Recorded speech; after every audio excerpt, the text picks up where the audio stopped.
This week in the comments, one of our subscribers suggested making forage boxes for our hen run, and we love this idea, so we've really run with it. So we've made 2 and we're probably going to make more. So basically they're just a sealed box with mesh on the top. Now the idea is that we can half fill them with soil or compost and then sprinkle grains and seeds of different plants in there.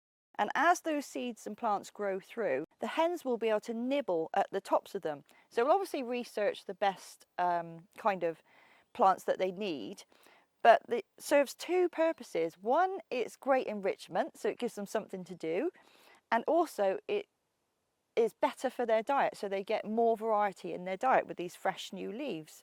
So we love that idea. We also ran with an idea of our own. This is a ramp leading to a platform. Now we may need to adapt it a little depending on how the hens need to use it, so we may need to widen it, and we also need to put some little rungs in here. But basically it means that they can come up here and they can use this platform to just hang out on. We get a lovely view of them if we're sitting directly outside the pen. Also, at the moment it's being used by Daisy, who thinks it's been built for her, but then she thinks everything has been built for her. On the outside of our hen run, we've been building these window boxes, and that's so we can make them look pretty, so we'll probably fill them with annuals, things like that. We were alternating them with the forage boxes on the next panel, so there'll be a window box, forage box, window box, etc, etc.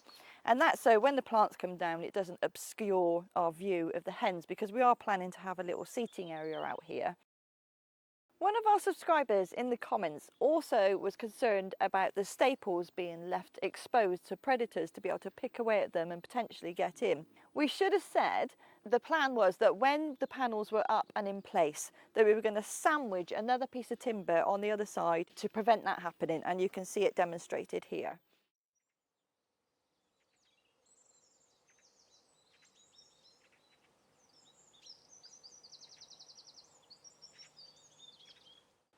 This year in Ireland, we have noticed that there has been an abundance of butterflies.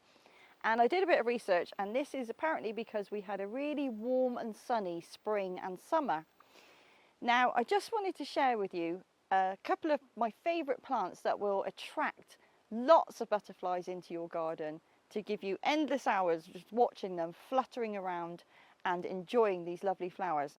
This one is Verbena bonariensis. I'll put the name up on the screen. It's quite tall, it's over 5 foot, and it can get up to 6 foot.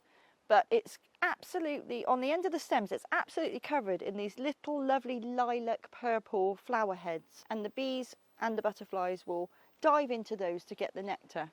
This is quite a tall plant and quite a substantial plant, but it does come in a version called Lollipop, and that one is only 2 foot tall, so you could grow it in a pot or in a smaller bed. It seeds itself everywhere, but I don't see that as too much of a problem, because I can take all these little seedlings and put them somewhere else, and I've already done that. I've put quite a few dotted around the garden. The second of my go-to favourites for attracting those bees and butterflies is this sedum or stonecrop. Now it's got some of the same qualities as the verbena in that it's got a long stem with an abundance of flower heads on the top. So there's lots of little areas for the bees and butterflies to get the nectar. You can chop this down in late May, and what that will do is it will stop the plant getting too leggy and flopping over, and it will also encourage it to produce more shoots, and so in that case more flowers. I haven't done it with this one this year. I'll probably do it next year. Just it's quite young and I wanted to give it a bit longer to grow, but you can see for yourself that the pair of them have been an absolute joy, and every time I walk past them I just get this flutter of wings next to me, and I just love it. I just love it.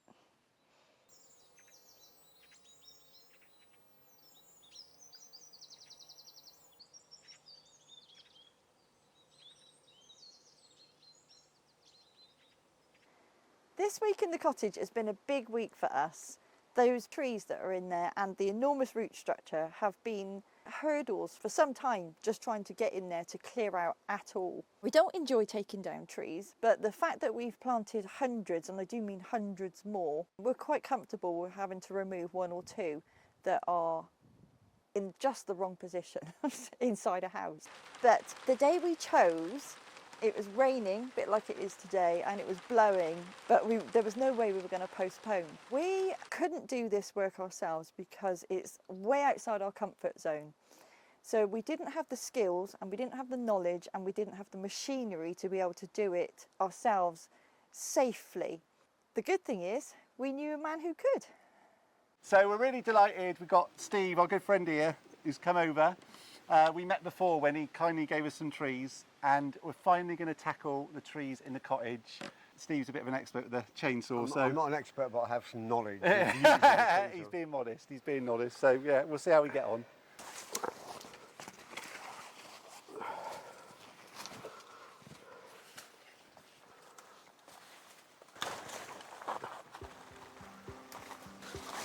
It is a jungle in there.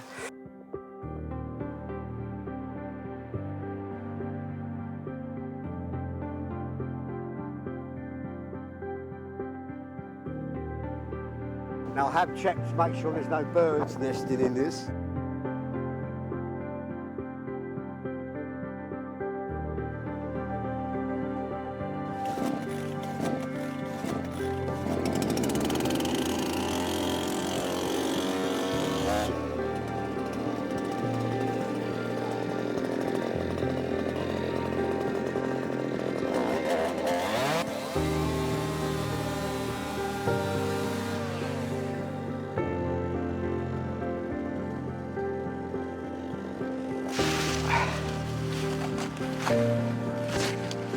Wonder what's in here.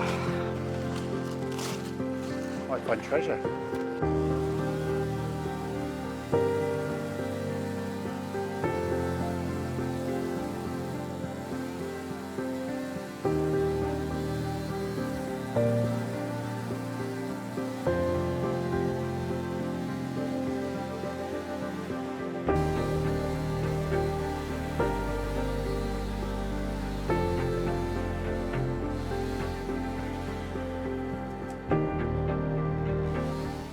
Cutting a couple of crosses like that helps water sitting there to help it rot.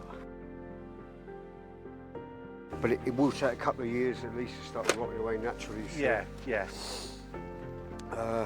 That is brilliant, Steve. It's hard work, isn't it? Well, it makes you sweat.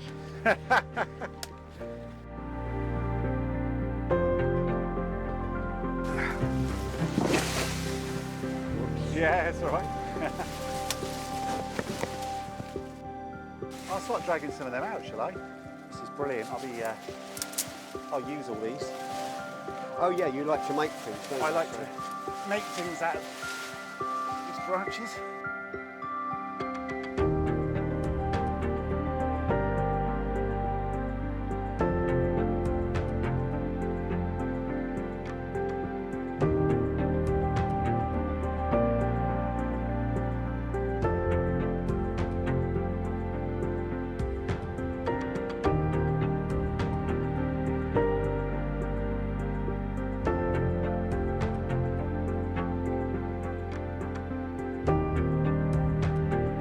Stronger man than me.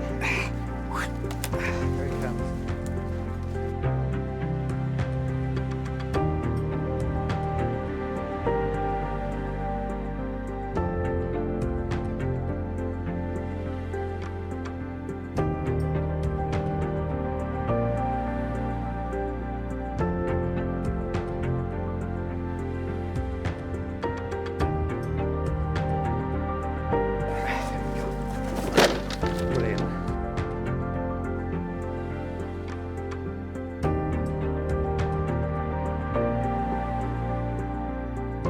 I got nearly for it, look.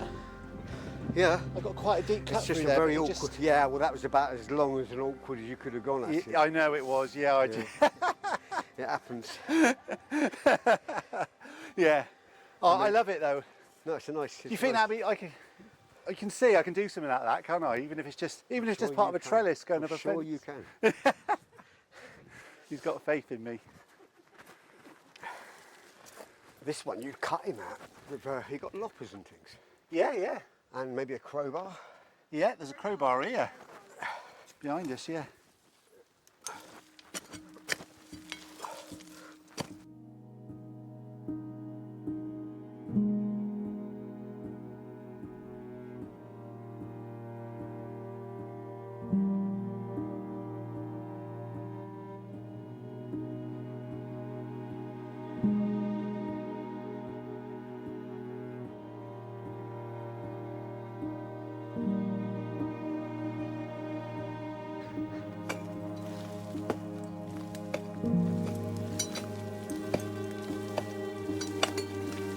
It's hitting something solid, is Yeah. it? That's the root.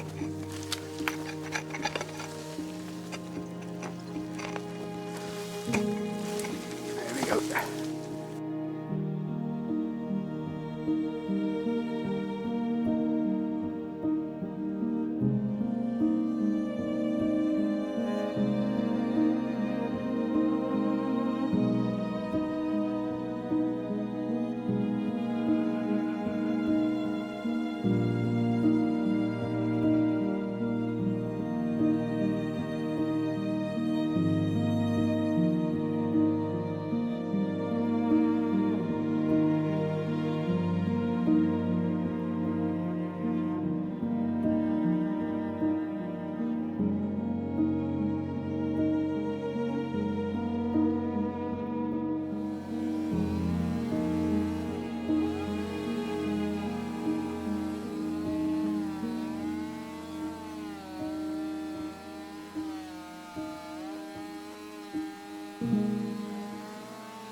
Lovely sunny day.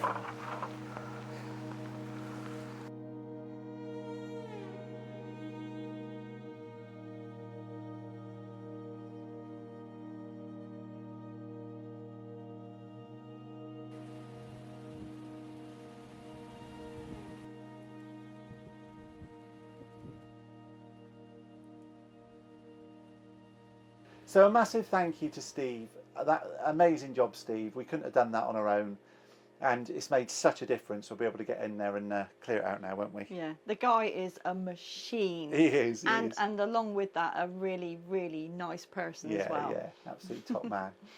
He's not the only visitor we had this week as well. We did have the pleasure of meeting Ben and Dawn from the Corner House project. I'm sure a lot of you have already seen their channel. But for those of you who haven't, they're an absolutely lovely couple, really gorgeous guys. We really hit it off, didn't we? Yeah. And they popped and give us a visit to have a look around, meeting for the first time, and it was absolutely lovely. It was a great day. So if you haven't seen their channel, you want to check it out. We're going to put the link in the description, but they've been doing up their old farmhouse. Amazing project. And they're doing just a fantastic job, so we're hoping to be picking some tips off them. Definitely. In the future with the line pointing and the render and everything. So yeah, really nice to meet you guys. They were lovely. We really hit it off with them. Yeah. Really, really liked them, and they're such grafters as well. Yeah. They inspire us. They really inspire us. Yeah. So check their link out in the description. So you might be wondering why I'm standing in our pond in the rain, actually. And that's because the water has finally become clear. We added this pond a couple of years ago, just over 2 years ago, and we've been battling with the algae ever since. So that's completely normal, but I was quite confident that we could get it to clear with the right balance of wildlife, plants and aeration. We didn't want to add filters, but we did make a waterfall, and that's powered by our battery-powered generators from our solar panels. And we also added 3 little solar fountains, and all those do is add oxygen to the water, and that stimulates the bacteria that are already in here, and they in turn will consume the waste products at the bottom. So we added plants, so both in the margins around the edges of the pond and below the water. And what they do is they filter the water, they add oxygen, and they compete with the algae for all the nutrients that are in the pond. Lastly, the wildlife that is in the pond has also helped. So in the spring we had an abundance of frog spawn, and I'm wondering if that was all part of the kind of natural balance, how we had so much. And they all turned into thousands of little tadpoles, and we would literally see them eating up all the algae. And when they left the pond and turned into little froglets and started leaving, we noticed the algae in the pond had literally disappeared. So it seems that the combination of these three elements have given us the crystal clear water that we were after. And the bonus of all this is that it's given us a healthy pond with a good natural balance and also a thriving ecosystem.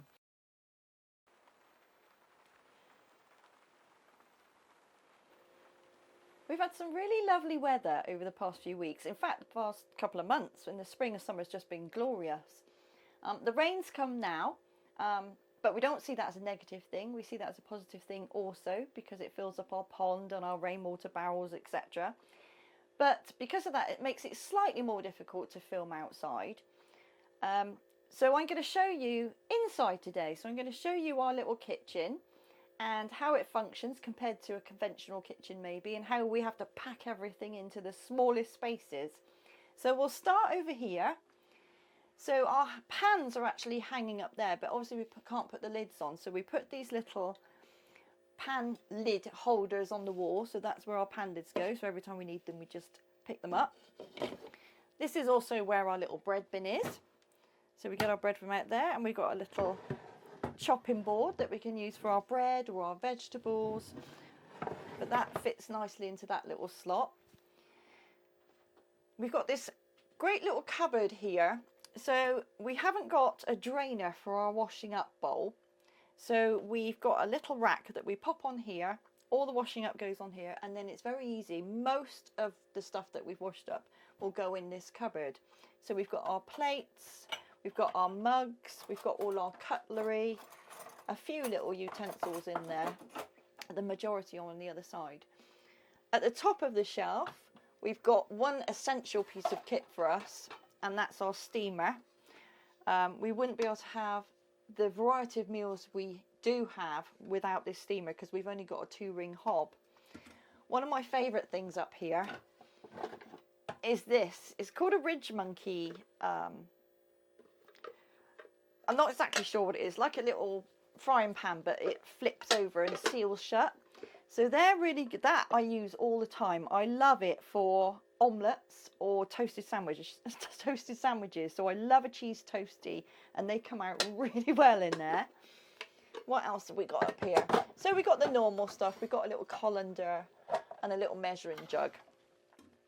On top of the cupboard, we haven't wasted that space either. So there's nowhere else for my scales to go. I like to do a little bit of baking. So my scales are up there, and we've also got some extra storage for bowls, which you usually use for pasta or cereals or whatnot. Here we've just got a little hook for our kitchen towel, and this jar, because we've had so many issues with our drinking the rainwater with our UV system, etc., we now just have bottled water or tap water, and we dispense it into here, and then we can just pour it out whenever we need it. So then we come to the window, and that looks out onto the gable end of the cottage, and you can also see some trees and things up there. At the top, Brendan's built a little shelf, and that's a lot where my bits for baking go, so my yeast or my baking powder and a few little cooking recipe bits there. When you come down to the sink, we've got several taps here. So this is our main tap that comes from the rainwater. These two little mini taps, one is for our washing up liquid, so we just squirt that in there, and that is like a hand soap, so we can wash our hands. This one was supposed to be for drinking water dispenser, and we probably will install that at some point, but at the moment it's not in use. And then the usual, we've got a big sink here, big deep sink, and like everybody seems to do, put a washing up bowl in the sink. Okay, so below that, as I said, that's our cupboard. We've got a bin in there, and that's where we get our little drying rack out. And we've also got cling film and kitchen foil, all that sort of stuff in there. We've also got a junk drawer, like everybody has a junk drawer. So in our case, it's a little junk basket. I'm not going to show you in there because there's all sorts of rubbish, but everybody's got one of those. And right at the bottom is the outlet for our diesel heater. So that's where all the warm air blows into the house, and that's the only source of heating in here, and it works beautifully. So moving on, we've got our little 2-ring hob, and that suits me and Brendan perfectly. It is only the two of us. It's very rare we cook for anybody else. So most of the time it's just got our kettle on. Obviously we can't have an electric kettle because of the solar. But as I said, with the steamer, it makes it so we can cook a huge variety of meals. We haven't found we've needed anything else. And that is backed up by our penny splashback that I made by sticking the pennies on individually. And of course, the rest of our cooking, like our frying pans, saucepans. We've only got 2 little saucepans, again, fine for us, and a few little cooking implements up there. And there's also a little extractor fan. Coming down at the bottom, we have got our oven and grill. Now this is only 40 centimetres. Now I think most ovens tend to be about 60 centimetres or even bigger, because you can get these big range ones. So this is small. And it has a grill so that we can have toast or just grill things under there. And we've got our main oven in there. It's got 2 shelves. It does us absolutely fine. We've cooked everything we possibly needed, even Christmas dinner. We've managed to have the whole Christmas dinner, a vegetarian one of course, but with roast potatoes, Yorkshire puddings, all the stuff that you would normally expect to have. We've never struggled at all. So moving over this way, we've got our little cupboards up here, which one is the extractor goes through, and there's a little bit of space on one side, and the other one is just general storage. Then we've got our built storage. So these jars, we built the shelving around them. So we cut the piece of oak, and Brendan made the copper pipe to actually fit these jars. And we did the same with the bottles and our little Ed box. We've got our little spice rack, our salt and pepper, more little areas that we can just stuff some mugs and things like that. So this side we've got all the main utensils that we use. So we again bought those first and built the shelving and storage around it. Then we got the usual butter dish, 4 little tins with like Ovaltine, Horlicks, that kind of thing in. We've got our jug here. Now this is a thermos jug, and the reason we've got this is to put our milk in for the day, and that saves us opening our fridge too often. So the fridge and freezer are actually tucked in here, and this will probably drive most people nuts who live in a conventional house, but it serves us well. I'll show you.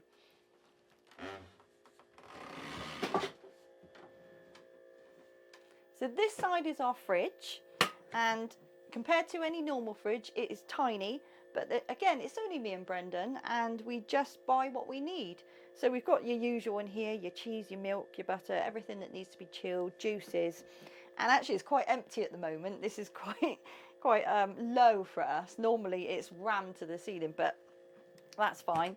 And next to it, we've got our freezer, and that is where we've got our frozen veg, our chips, things like that, but we can only have them for a certain amount of time during the year. So in the winter that'll be turned off, so I'm going to be enjoying my chips and everything right now. But again, the milk, to save us keep pulling this out, opening it up and wasting the energy, we dispense it into our jug for the day, and that's what we use all day long for teas and coffee, etc. But they are very low energy. If you think about a normal house, in a kitchen, there'd be so many appliances that would use a lot of energy. So your toaster, your kettle, your fridge and your freezer, washing machine, dishwasher.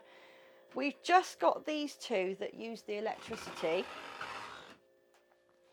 and obviously that runs off our solar, so it costs us almost nothing. It's brilliant and we love it.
So I'm on my own now because Michelle's on her way back to the UK for her grandmother's funeral.